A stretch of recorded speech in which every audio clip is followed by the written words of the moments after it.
Tai sveikinuosi su visais, kurie galbūt atrado galimybę prisijungti į šitą tinklalaidę gyvai ir stebėti šitą pokalbį realiuoju laiku.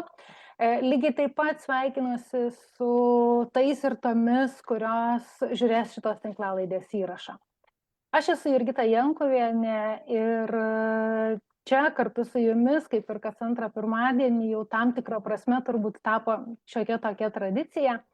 Išeina mano tinklalaidė, mano vedama tinklalaidė pavadinimu Kasdienių herojų istorijos. Šiandien mes jau turim 35-ąjį epizodą, toks tam tikra prasme beveik jubiliejinis.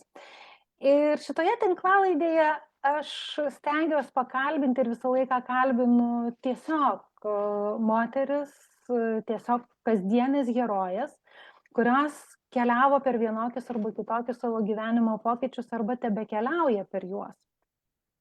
Labai skatinu iš tiesų įsiklausyti į pašnekovės žodžius, labai skatinu įsiklausyti į pačią temą ir labai tikiu, kad tikrai gali surezonuoti vienokia ar kitokia mintis, nes ši tinklalaidė atsirado ne šiaip sau, ši tinklalaidė atsirado su labai vienu aiškiu tikslu ir aiškia intencija padėti moterims, o gal ir vyrams, išgirdus kito žmogaus istorijas, ryžti saviems pokyčiams. Nes paprastai, kuomet mes susitapatinam arba išgirstam kitą žmogų kalbantį apie savo pokyčius, apie besidalinantį savo gyvenimo istoriją, dažnu atveju taip nutinka, kad mes atpažįstam save.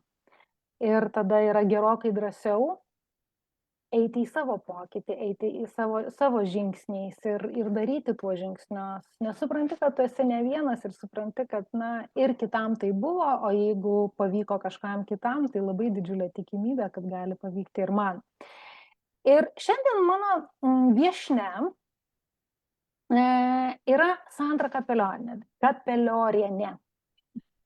Su Sandra iš tiesų pokalbį suderinom labai greitai, nepaisant to, kad mes jau buvom susitarę iš anksčiau ir planavom tą pokalbį šiek tiek vėliau, bet čia taip jau įvyko, kad ir aš ir Sandra tikim vienu dalyku, o tas vienas dalykas yra, kad niekas nevyksta šiaip sau ir atsitiktinių dalykų nebūna.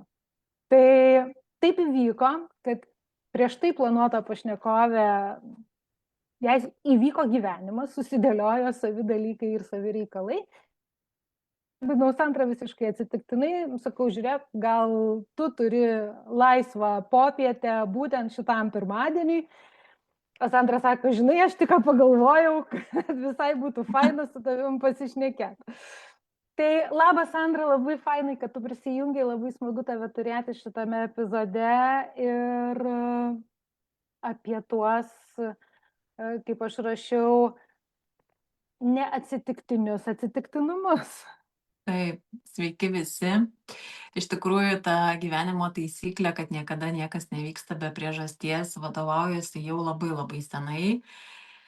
Ir iš tikrųjų tas turbūt pasakymas labai daug ką reiškia. Ir tie patys posakiai, tie patys sutikti žmonės, ties pačios pamokos, kartais mes gyvenime įklimpstam į vienus ar kitus įvykius ir tie įvykiai kartojasi ir jeigu tu to įvykio neišsprendi, nesupranti, tai vat tau kažkaip tais kitaip tą situaciją irgi bando perteikti ir išanalizuoti. Tai šitas dalykas yra mano gyvenime, tai yra labai svarbus ir stengiuosi atkreipti tai dėmesį. Ir tie patys skaičiukai, 35, tai yra 5 iš vis mano skaičius yra ir trejetas tai yra irgi su manim labai stipriai susiję. Tai vat sakau, niekada niekas be priežasties nevyksta. Tai šiandien mes esame čia. Apie skaičius nepagalvojau, aišku, kiekvienam iš mūsų turbūt skaičiai rezonuoja visai kitus dalykus, ar ne? Kadangi tinklalaidė yra apie istorijas, apie kasdienių herojų istorijas, apie gyvenimo pokyčius, pačioj pradžioj aš visada užduodu tą patį klausimą. Kokia savo gyvenimo istorija ir kokiu pokyčiu tu šiandien tiesiog norėtum pasidalinti? Didysis pokytis tai yra tas galbūt, kad ne kiek savyje, bet kiek tų pokyčių esu padarius kitų žmonių gyvenime. Vat esu tas žmogus, kuris darau pokyčius galbūt kitų žmonių gyvenimuose. Ir aišku, tie pokyčiai nevyktų be manęs pačios, nes irgi tu turi Mhm. praeiti labai didelį tą kelią, kad su pačia savimi išsiaiškintum, kodėl tu esi šiame gyvenime, dėl ko tu esi, kokia yra tavo paskirtis šiame gyvenime. Ir aš manau, kad man galbūt lengva buvo susidėlioti, nes aš jau bebaiginėdama mokyklą aiškiai žinojau savo viziją, kuo aš noriu būti, kuo aš noriu tapti. Aš labai labai norėjau studijuoti medicinos universitete, aš labai norėjau studijuoti mediciną, bet nenorėjau tos grynosios, kaip aš sakau, medicinos, aš norėjau kitokią mediciną. Ir tada, kai aš stojau į universitetą, buvo tik atsiradusi ta nauja mano specialybė, kur vat aš ir dabar esu visuomenės sveikatos specialistė. Ir va ta buvo pati pradžia, kad tai yra apie visuomenę, apie mus, apie tą patį pažinimą, apie tas pačias ligas ir žodžiu, ir visą tą kelią. Ir va tas visas prasidėjo mano kelias, tas ėjimas vat tos medicinos ir aišku, mes daug ką palietėm su gydytojais irgi būdami komandose, bet tas didysis buvo turbūt šuolis, kada tik prasidėjus Covidui, aš supratau, kad būdama visuomenės sveikatos specialistė, aš apimu visumą, bet aš neapimu to vieno žmogaus, su kuriuo man tenka bendrauti. Nes dažniausiai galbūt tokiam mano kelyje, kada aš sutinku žmonės, kada turiu užsiėmimus, vedu paskaitas įvairaus amžiaus žmonėms, nuo pačių mažiausių mūsų, kaip aš sakau, lėliukų, iki pačių brandžiausių mūsų senjorų. Ir kada prie tavęs prieina žmogus ir jisai klausia apie jį patį, bet aš tai su visuomenės sveikatos specialistė. Ir va tada buvo žingsnis, kad man reikia kažko daugiau. Ir aš tada vėl, galbūt vėl mane universitetas susirado, nes vėl atsirado nauja specialybė. Gyvensenos medicinos specialistė, kur pas mus buvo tik nauja specialybė, aš baigiau 5 laida. Ir iš tikrųjų man pačiai buvo keista, kaip mes gyvensenos medicinos specialistai iš tikrųjų einam prieš mediciną, nes mūsų tikslas yra, kad sveikos mitybos, fizinio aktyvumo ir psichoemocinės sveikatos dėka, va tų 3 didžiųjų banginių dėka, mes išsaugotume žmogaus sveikatą. Ir va tada COVID metu, aišku, mes buvom kaip ir priešakinėse linijose kaip visuomenės sveikatos specialistai ir tuo pačiu aš studijavau. Ir va tada aš supratau, čia yra mano, kada aš suprantu ir kai ką aš pati perėjau dėl savęs, nes labai daug ką pažinau, kai ką turėjau pati išbandyti, nes aš kaip sakau, kada tu esi pats tvirtas, kada tu tikrai žinai, kad tu esi savo rogėse ir tave labai labai gerai auditorija jaučia ir tada pačiam yra geriau. Tai vat tas pokytis įvyko didžiausias turbūt, kad aš paliečiau tą pačią gyvensenos medicinos specialybę ir ta pati specialistė. Tada prasidėjo darbai komandose su šeimos gydytojais, su pacientais, tada kaip e, tie pacientai serga ir onkologija, ir cukriniu diabetu, ir tu jį kaip feniksą iš pelenų pažadini. Tas žmogus susidėlioja visus tuos kriterijus ir jisai išeina tam naujam gyvenimui. Ir va tada aš supratau, kad aš tikrai esu ten, kur aš esu. Ir didžiausią pokytį aš darau žmonėse, o kai matau pokytį žmonėse, automatiškai tas pokytis vyksta ir manyje. Aš augu, aš tobulėju ir tada kiekvieną kartą vis noriu daugiau, daugiau ir daugiau. Mhm. Man prisipažinsiu, labai naujas terminas yra gyvensenos medicinos specialistas arba gyvensenos medicina. Taip, Nepaisant to, kad pati būdama coachingo specialistė ir šalia olfaktoterapeutė, papildžiau savo kompetencijas profesinės dar ir šituo, lygiai iš tos pačios intencijos padaryti taip, kad ilgainiui nebereikėtų mūsų, kad žmonės patys mokėtų, kad žmonės patys galėtų sveikatintis, būti sveiki, būti stiprūs, turėti žinių. Bet vat šitas terminas man tikrai yra naujas, tai išties visai smagu girdėti, kad yra ir tokia kryptis gyvensenos medicina, kur, kaip pati sakei, tarsi eina prieš tą tradicinę mediciną. Kas pačią, vat, iš tiesų, sakai, nuo mokyklos jau turėjai šitą idėją, šitą svajonę, kad nori eiti šituo keliu. Gali pasidalinti, kaip ta svajonė gimė, nes iš tiesų, žinai, vat, tarkim, va dabar mes turim visiškai tą laikotarpį, kuomet jaunimas renkasi studijas, kuomet jaunimas eina mokytis ir eina rinktis. Ir labai sutinku ir suprantu tuos jaunus žmonės, kurie sako, aš iš tiesų nelabai žinau, ko aš noriu. Tai vat man smalsu, kas pačią paskatino, kaip pati supratai, kad tu nori būtent to. Iš tikrųjų, gal tas pokytis vyko palaipsniui, iš tikrųjų, ta medicina, jinai manęs ta tokia, kaip aš sakau, kaip aš vadinu, ta grynoji medicina, jinai manęs niekada nežavėjo. Bet man tas žavėjimasis buvo tuo, kad aš esu bendraujantis žmogus, man reikia žmonių, man reikia bendravimo. Ir galbūt tas dalykas susidėliojo taip, kad laiku ir vietoje, kaip aš sakau. Man norisi kažko tais tokio naujo įnešti, kažkuo tais domėtis, kažką tais daryti. Tai lygiai taip pat buvo, kad gyvenom kurį laiką užsienyje ir gimus dukrai, aišku, susidūrėm ten su įvairiausiais dalykais, kada man kaip mamai netiko kai kurie dalykai, kas buvo tiesiog ten galbūt užsienyje daugiau priimtina. Man norėjosi tokio supratimo apie vaikus, apie jų auklėjimą, galų gale apie tą sveiką mitybą.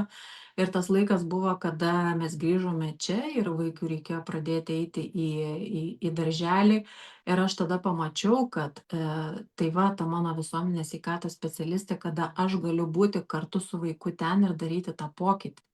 Ir va tada, kada vaikas pradėjo eiti į lopšelį, prasidėjo tie didieji pokyčiai darželiuose, mokyklose, buvo įvedamos naujos tvarkos dėl vaikų mitybos aprašo, nes, kaip aš sakau, tie vaikai ir taip valgydavo tos pačius blynus, bet buvo tas laikas, kada mes buvom pripratę ant to pačio blyno dar uždėti šaukščiuką cukraus užbarstyti, nes atseit vaikai valgo geriau, nors jie ir taip tos blynus valgo. Tai va tas didysis pokytis ir prasidėjo ir iš tikrųjų ir važiuodavau į tos susitikimus, į tas konferencijas, į tos pasitarimus, kada darydavai ir spręsdavai vienus ar kitus dalykus. Tai va, iš tikrųjų džiaugiuosi, kad ne kiek būdama toje medicinoje, bet kiek galiu padaryti tą pokytį, kad neprireiktų tos tikrosios medicinos. Ir va ta gyvensenos medicina, jinai iš tikrųjų užtvirtino. Ir man buvo keista, nes aš ir savo medicinos universiteto vadovui sakau, bet mes einam prieš farmaciją. Mes iš farmacijos atimam darbą, nes jie kuo greičiau tau tabletytę, o mūsų tikslas yra, kad tų tabletyčių kuo mažiau vartotum. Ir Amerikoje tai yra nu, labai labai stipri specialybė ir tai yra gyvenimo būdas. Ir aš džiaugiuosi, kad šiandien dieną irgi yra poliklinikos, tiek privačios, tiek ne, jos jau turi gyvensenos medicinos specialistus, kurie pastato žmogų į tas vėžes, kad jisai turėtų tą pokytį. Ir aišku, kada mes atlikinėjom praktiką, tai vat buvo dar, kadangi viskas labai nauja, mano 5. laida buvo, ir aš išėjau tą praktiką atlikti tiesiogiai į gydymo įstaigą. Ir kada vat atsitiko tokie dalykai ir daug kas nežinojo, kaip su visu šitu dirbti, ir aš, kaip sakau, tie galbūt konservatyvesnio požiūriaus gydytojai, jie buvo labai prieš mūsų atėjimą, nes jie nesupranta, kaip mes dabar galim. Nu, va, tas senas nusistovėjęs laikmetis, jį labai sunku išjudinti. Bet po truputį vyksta tie pokyčiai ir iš tikrųjų labai labai džiugu, kad yra daugiau sąmoningesnių žmonių, kurie ieško tų alternatyvų, nesiima tos pačios pirmos tabletytės, vat nori to gyvenimo pokyčių ir smagu, kad vyksta įvairiausi projektai, į kuriuos žmonės gali įsijungti ir tikrai pakeisti tą savo gyvenimo būdą. Tai vat ir aš manau, kad nu, ta medicina, tai jinai čia yra tokia mano pažinime tai yra maža dalis, galbūt daugiau kitaip čia galima būtų apibūdinti visą šitą dalyką, bet kaip ir sakau, niekada nieks nevyksta be priežasties. Aha.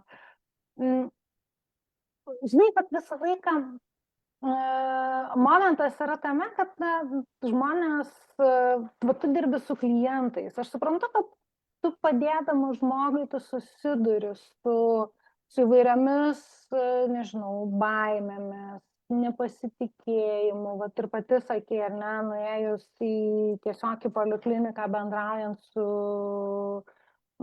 tradiciniais gydytojais, ar na, konservatyvesnio matymo gydytojais.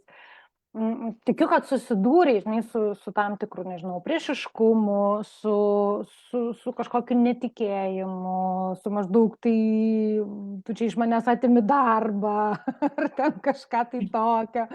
Tai vat, man smalsu, vat, kaip su visu šituo, nežinau, pradžiai gal kaip tu tvarkeisi su to truputį gal priešišku požiūriu į šitą savo specializaciją, savo profesiją. Ir kitas momentas, kas irgi yra smalsu, kaip tau sekasi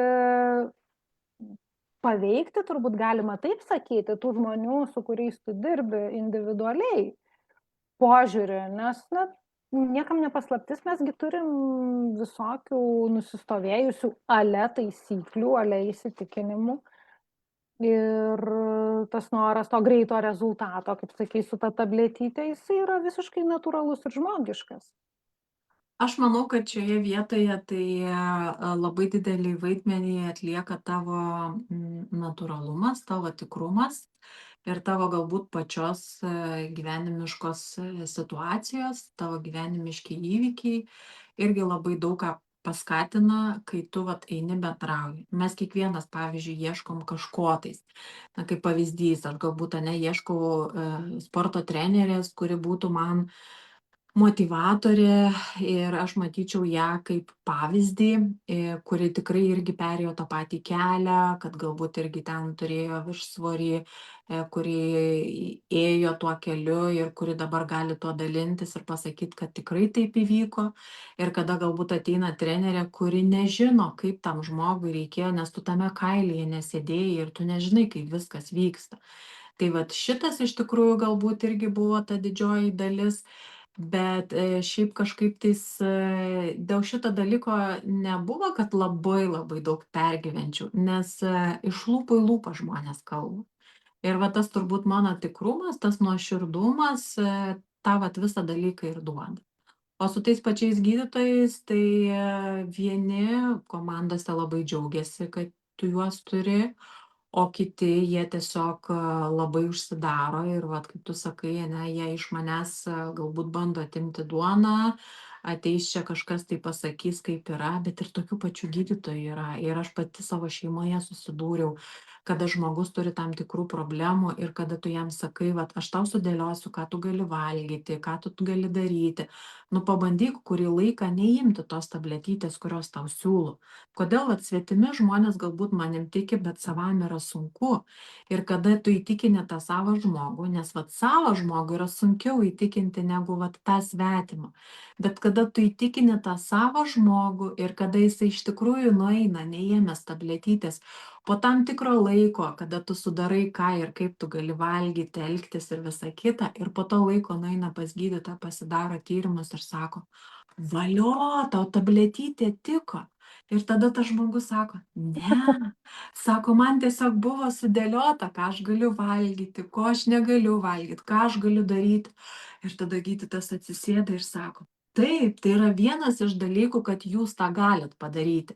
Bet visi atėję, vat, nori klinkt, tos tabletytės ir viskas.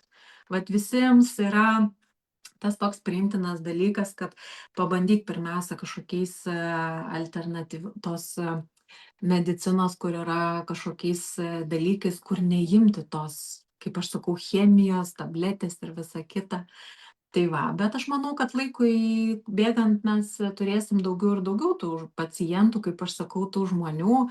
Ir vat Amerikoje, pavyzdžiui, ta specialybė, tai jinai išvis yra ant bangos. Ir man taip keista buvo, kad Amerikoje, taigi išvis ten yra vien greito maisto restoranai ir vat tas gyvenimo būdas yra kitoks. Ir iš tikrųjų ten yra labai daug problemų. Ir vat buvo keista, kaip ta pati Amerika įsileido tą pačią specialybę, bet yra kaip yra, vadinasi, tai yra naudos. Ir aš kaip manau, tikrai yra tam tikrų atvejų, kur mes neišvengsime to susitikimo su tais tikraisiais mūsų gydytojais, kurie reikalingos galbūt operacijos, reikalingi tam tikri dalykai, bet iki to laiko, jeigu mes galim, tai keiskim tą gyvenimo būdą, žiūrėkim kaip ir kas. Juo labiau, kad aš dirbdama su vaikais, dirbdama su vyresnio amžiaus žmonėm pastebiu, beprotiškai ligos ankstėjančios yra, kur seniau, pavyzdžiui, mes klasėje ten turėdavom per 3 klases vieną galbūt cukriniu diabetu sergantį vaiką, dabar mes kiekvienoje klasėje po 1-2 vaikus turim. Aš neskaičiuoju alergijų, kiek šiandien dienai yra, kur seniau ten galbūt vienam darželėje būdavo 1-2 atvejai, dabar mes dešimtimis turime tų atvejų. Tai va, tai tas kelias toksai yra. Aišku, galbūt čia toks didesnis buvo dalykas priešprieša tarp dietisto ir gyvensenos medicinos specialisto, nes dietistas jisai yra specialistas, kuris aiškiai tam tikslingomis proporcijomis nustato, ką tu gali valgyti, žodžiu, ko tau reikia racione, o mes kaip gyvensenos medicinos specialistai, mes daugiau eliminuojam tam tikrus produktus, kad kurį laiką tu nevalgytum. Bet, pavyzdžiui, aš 5 metus nevalgau mėsos. Kada pradėjau studijuoti gyvensenos mediciną, aš tiesiog pabandžiau, nes pati ieškojau atsakymo, kur tas mano hemoglobinas pabėga ir tada man visi, aišku, pirštus sukiojo, tai kaip tu čia dar mėsos atsisakai, tai čia išvis tau bus blogai. Ne, kaip tik pas mane viskas yra gerai, vat aš 5 metus nevalgau mėsos ir pas mane hemoglobinas kuo puikiausias. Tai vat ir reikia tų tokių, kaip aš sakau, jausti savo organizmo siunčiamus signalus.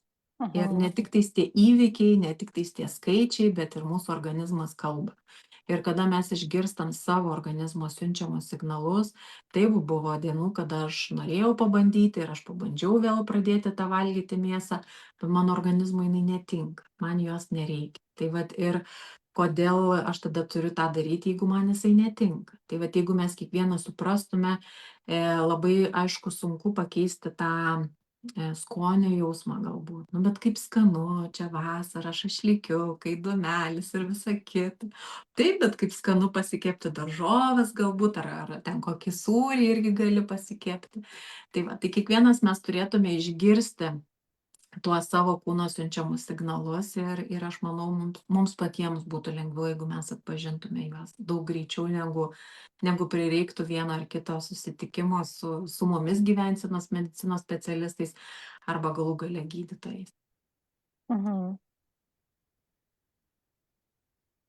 Ką tau pačiai, vat, aš suprantu, kad vat, klausydama tavęs ir matydama tave ekrane, aš nepabijosiu to žodžio į eterį, aš matau, kaip tu kaifuoji nuo to, ką tu darai ir kaip tu džiaugiesi tuo, kad tu gali padėti žmonėm.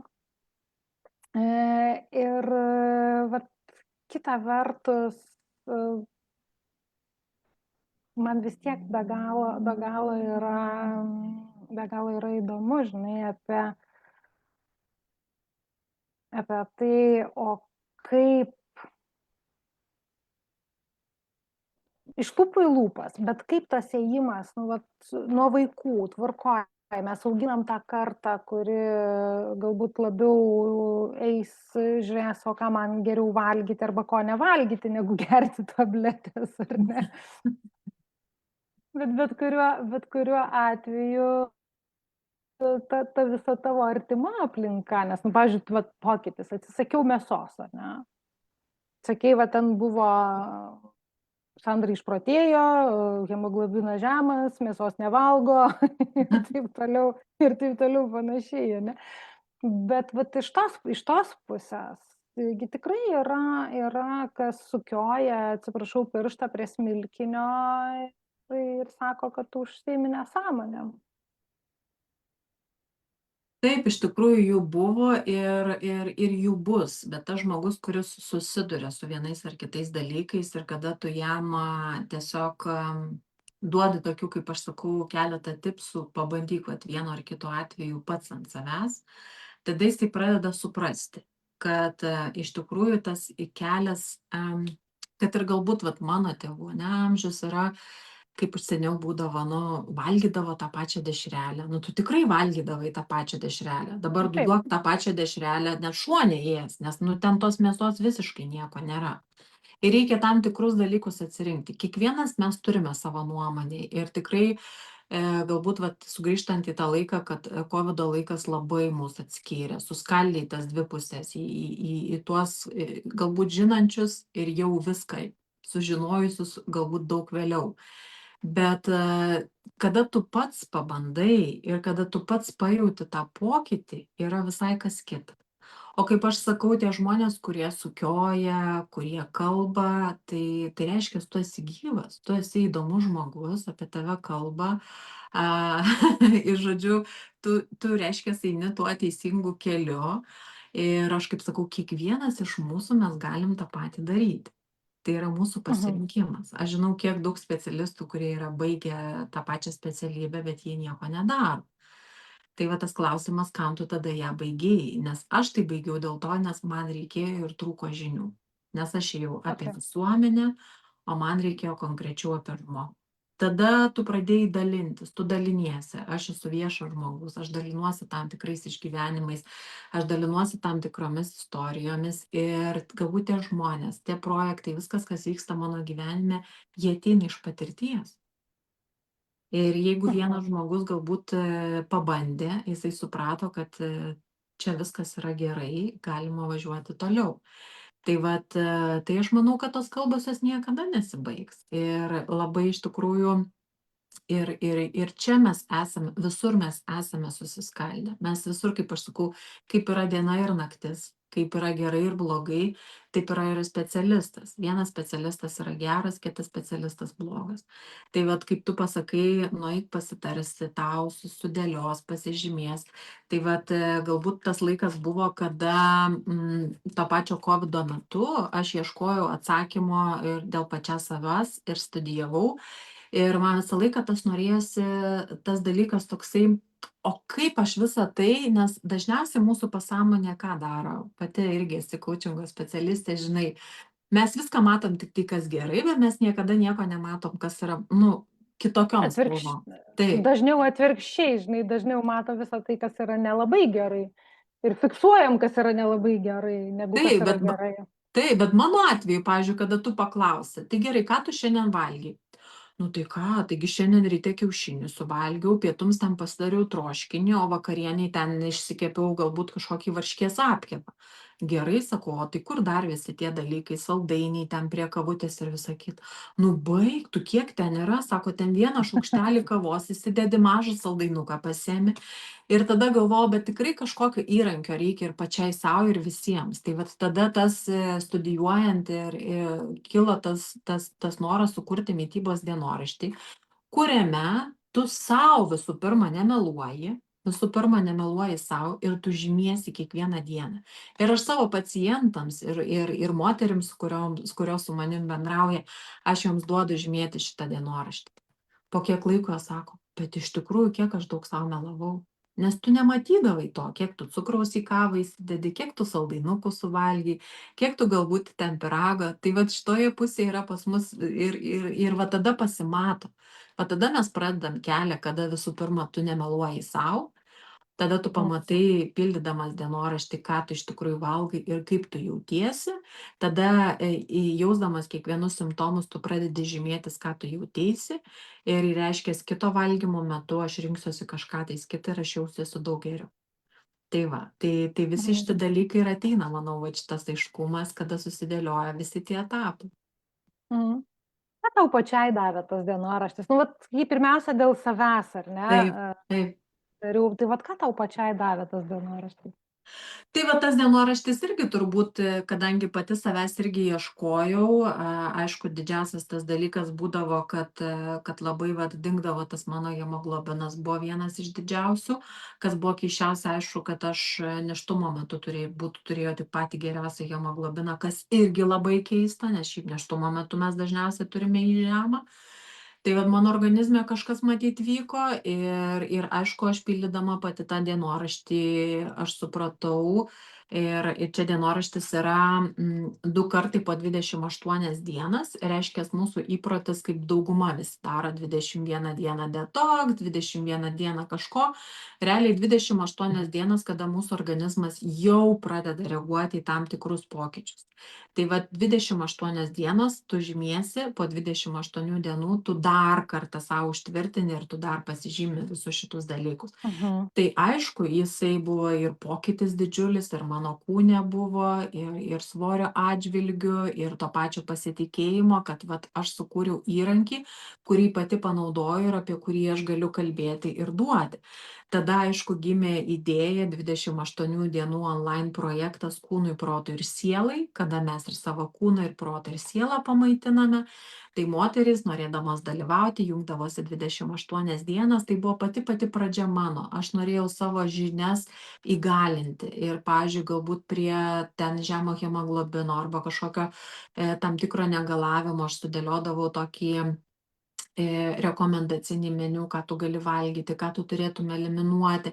Prie viso to jos įsigydavo šitą dienoraštį ir jos pamatydavo, vat, po truputį, kaip viskas keičiasi. Ir vat, ta pati bendruomenė, jinai augo ir auga. Tai vat, po truputį viskas ir susidėlioja. Tai šitas dienoraštis dabar vat, jau bus 4. jo leidimas, nes vis pritrūksta. Aha, tai populiarus. Ir, Taip. bet iš to, ką aš girdžiu, tai pradžioje bet kuriuo atveju vis tiek yra savistaba, ar ne? Ir tiesiog stebėjimas ir žiūrėjimas ir tada jau fiksavimas, lygiai tą patį aš darau, kuomet mes dirbam su perdegimu. Pirmiausia, fiksuok, pirmiausia, pasižiūrėkime, o kaip ten yra. Ir, mėlyjeji, tie, kas žiūrit gyvai arba tie, kas žiūrėsit šitos tinklalaidės įrašą, aš labai kviečiu rašyti atsiliepimą, rašyti, nežinau, kažkokią mintį, kuri jums įstrigo, pasidalinti savo idėjomis, nes aš žinau, ir mudvi su Sandra kalbėjom dar prieš įsijungiant, kad vieną dienoraštį Sandra padovanos. Tai norint turėti kam padovanoti, labai linkiu atliepti į šitą live, labai linkiu atliepti į šitą mūsų pokalbį. Ir nežinau, Sandra, gal tu turi dar kažkokią specialią sąlygą, ką turėtų atitikti tas laimėtojas ar laimėtoja šito dienoraščio. Aš tai manau iš tikrųjų, kad ypač mes moterys, jeigu mes norim ir būti geros mamos, ir geros žmonos, ir geros draugės, ir geros darbuotojos, žodžiu, viskas, ko aukščiausiai norim, bet dažniausiai pamirštam save. Tai vat iš tikrųjų tie atsiliepimai, ką jūs rašysit, tai galbūt noras savo. Ką jūs norėtumėt savo palinkėti, visų pirma, kaip moteris, ko jūs norite savo. Nes dažniausiai mes pagalvojam, ai va, vaikui geriau nupirksiu gražesnius marškinukus, ai, savo panešiosiu ten kokius kelių metų senumo, geriau vaikui viską atiduosiu, ten vyrui, žodžiu, o save dažniausiai pamirštam ir po to viskas prasideda. Jeigu mes labai vat ir į tą pačią psichosomatiką irgi, kas yra, vat, dažniausiai mes moteris, jeigu pamirštam tą patį žydėjimą savęs, tai dažniausiai atsiranda tam tikros problemos, kas kiekviena, kaip aš sakau, dar čia vienas toks mano slaptas dalykas, kur galbūt norėčiau praplėsti tas žinias, čia daugiau gal iš savo mokslės perspektyvos domiuosi šiuo dalyku, bet norėčiau, aišku, gal sustiprinti tas žinias. kad kiekvienas tas mūsų sirgimo atvejis, tam tikra liga, vat, pavyzdžiui, moterų galbūt ten krūtinė, gimda yra ir visa kita, tai atsiranda dėl to, kad jos neišreiškia savęs, nežydi. Jos užsistigmatizuojasi viename kame ir tada vat, prasideda vairiausios ligos. Tai vat visi šitie dalykai, kaip aš sakau, jeigu su tave sustabdo, reiškia, arba tu ne savo keliu eini, arba tu nematai kažkokių pasikartojančių dalykų. Ir kada iš tikrųjų ir mes patys pasižiūrėkim ane, ir daug vat pas mane ateina, kad aš ir mokyklose, darželiuose dirbu ir ateina mamų ir sako, nu tas mano vaikas ištisai serga, sako, aš nežinau, ką daryti. Ir kai tu kalbi telefonu, nu atrodo, bandai kažkaip tais ten pateisinti tą mamą. Ir kada tu ją pamatai gyvai, tu matai, kad mama visai išėjus. Nu, jinai ta prasme nėra savyje. Tai natūralu, kad tas vaikas sirgo ir sirgs, kol tu savęs nesusirinksi ir nesusidėliosi. Tai va, tai čia irgi yra labai labai stiprus visame kame mūsų pačių savijautai, yra vat, tas visas dalykas, tas santykis.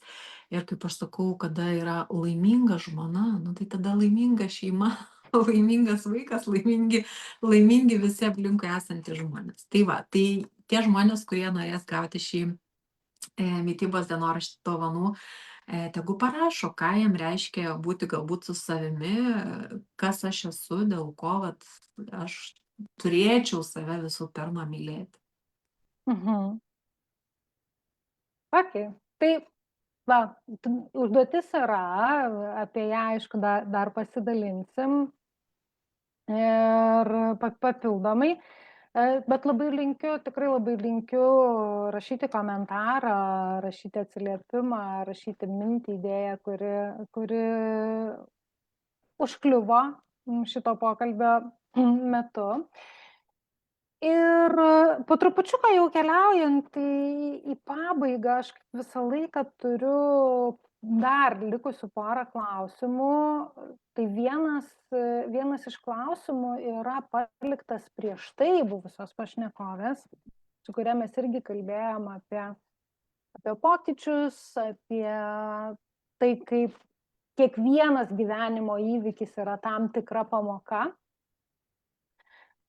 Ir net ir klaidos, jeigu mes sakom, kad buvo kažkokia gyvenimo klaida, irgi yra tam tikra pamoka. Tai prieš tai buvusi pašnekovė paliko štai tokį klausimą. Kokią savo didžiausią gyvenimo klaidą galėtum įvardinti ir ko iš jos pasimokyti? Didžiausia gyvenimo klaida, tai aš manau, kad yra vis dėlto, nu mes tokie žmonės esam, kad pribijom kažkur kažką tais padaryti čia ir dabar. Ir kai aš sukūriau tą mitybos dienoraštį, aš irgi labai ilgai jį laikiau savyje. Savyje, galbūt čia, ką aš čia galvoju, čia, nu, nors peržiūrėjau, tų mitybos dienoraščių tokių kaip ir kažko tais nėra, čia kaip ir įrankis toksai būtų, nu, bet kaip tu dabar čia pasakysi, su ta vėl toks, tai, žinai, galvoj minty iškyla klausimas ir vėl čia jinai su savo kažkuo tais. Tai vat aš galvoju, kad ta didžiausia klaida yra, kad aš bandydavau tilpti į kitų lūkesčius. Ne į savo, bet ką kiti pagalvos, kodėl jinai taip. Ir va tas klausimas yra, kad tu turi galvoti apie save. Nes ten, ką kiti galvoja, tai jie galvoja, kaip aš sakau, nu, valio, reiškia, jie žino, jie mato tave, jiem galbūt skauda, nu, nežinau, kaip galima būtų įvardinti, bet tas nebijojimas daryti čia ir dabar.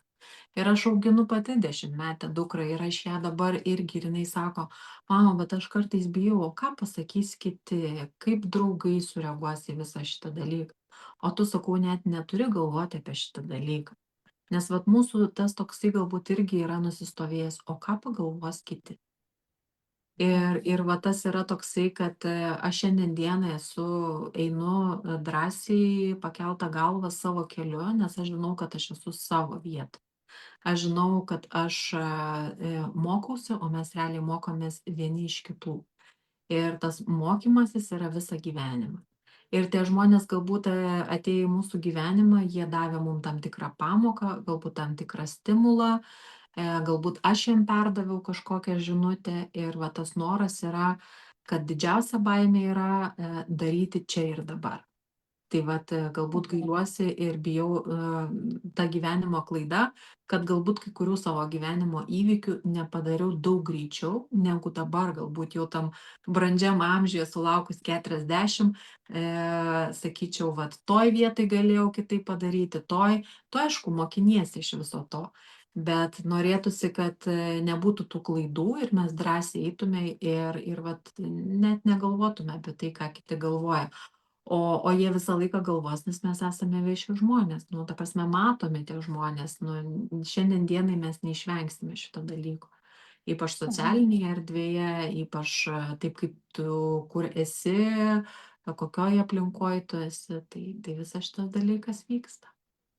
Tai darau prielaidą, kad jeigu anksčiau būtum išdrįsusi išleisti savo šitą mitybos dienoraštį, šiandien mes turėtume ne 3 ten ar 9 tiražą, o jau kokį nors 10 turbūt, ar ne? Taip, ir jisai būtų, jis iš tikrųjų smagu, nes jis keliauja ir į kitas pasaulio šalis, keliauja pas mūsų lietuvaitės, keliauja į tolimas šalis, iš tikrųjų net nesenai išsiunčiau ir į Australiją tuos, žodžiu, dienoraščius. Tai aišku, smagus tas pats įvertinimas, tuos pačius dienoraščius irgi labai vertina, tarkim, kas daro tam tikras programas, moteris irgi va, kur tam tikrus detoksus arba sporto atžvilgių, kas turi kokias moterų grupės, tai jie tiesiog ima ir vat savo grinai klientėms duoda naudoti. Nu, kaip sakau, yra tų įrankių, gali šiandien dieną ir tam pačiam telefone pasižymėti, bet kada tu rašaisi, čia yra net ir tikrų pokyčių ir proveržio galimybės, kad tu pats savo užduodi klausimą, koks tu galbūt norėtum būti po tų 28 dienų, įsivertini tą laiką sau, tam pačiam vat, protui, širdžiai, sielai ir kūnui, kokių tų pokyčių nori. Tai čia toksai, čia labai daug kame yra visi šitie dalykai ir kitas sakytų, paprasta knygutė ir nieko čia tokio. Bet čia, kada tu vat, ją supildai, susižymi, čia yra labai daug atsakymų, kurie daug ką pasako apie tave. Labai nuostabus įrankis ir labai naudingas, ne tik keičiant mitybos, pavyzdžiui, įpročius, bet apskritai daug dalykų. Taip, tikrai taip. Tai ačiū tau labai už dovaną, labai tikiu, kad tikrai atrasim, kam ją padovanoti. Ir paskutinis, Sandra, klausimas yra, o kokį klausimą tu norėtum palikti kitos tinklalaidės pašnekoviai? Tinklalaidė bus jau rugsėjį, nes rugpjūtį esu nusprendusi, kad padaryti pauzę. Tai labai smalsu, koks būtų tavo klausimas. Tai vat mano klausimas tai ir būtų apie tą savęs pasirinkimą, kada paskutinį kartą pasirinkai save ir kaip tai pakeitė tavo gyvenimą. Nes tas pasirinkimas savęs, o ne į kažkieno batus įsėdimas arba bandymas tas toksai, žinai, parodyti arba pakopijuoti, kaip aš čia, žinai, būsiu toks kaip tas, o neturėjimas tos savęs stuburo ir savęs ėjimas.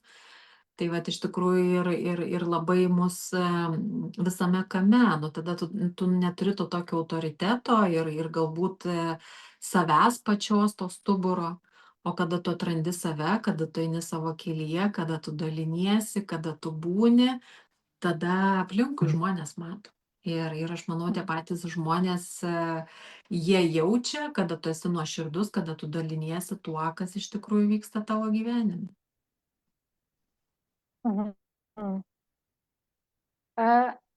Ačiū tau labai, kad buvai šiandien mano viešnia. Smalsu, aišku, tu tam tikrą prasme palinkėjai jau, bet visgi smalsu, ką palinkėtum tiem, kurie stebi dabar gyvai, ką palinkėtum tie, kurie žiūrės šitos tinklalaidės įrašą.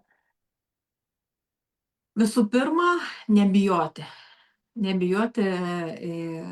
savęs, ir nebijoti to, kas vyksta gyvenime. Nes kiekvienam po šią saulę mums vietos tikrai užteks. Ir kiti, aš mėgstu dalintis ir galbūt į tam tikrus projektus įjungti kolegės savo, pažįstamus žmonės, man reikia vieno specialisto, man reikia kito. Kaip tu taip gali dalintis? Nes man reikia. Ir kada tu pradedi dalintis, tai tas ir yra mūsų kartais ne apie atlygį kalba, o apie tai, kad kuo mes daugiau padedam žmogui, kuo mes dalinamės, tuo daugiau sugrįžta ir mums. Tai iš tikrųjų ir palinkėčiau to, kad mes dalintumėmės, kad mes kažkuo galbūt įkvėptume kitus.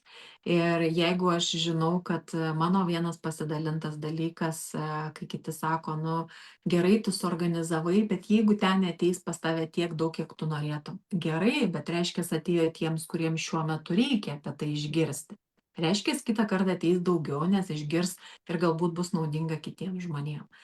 Tai aš manau, ar 1, ar 2, ar 100, ar 1000 žmonių visi susidėlioja ir išgirsta tada, kada jiems reikia. Ir tie žmonės irgi pažįsta tave tada, kada tau labiausiai reikia. Tai ir palinkėčiau iš tikrųjų dalintis, skleisti tą šilumą, tą gėrį, tą meilę ir būti draugiškiams visiems, nes saulės užteks visiems. Ir vietos pasaulyje taip pat. Taip, ir vietos pasaulyje taip pat.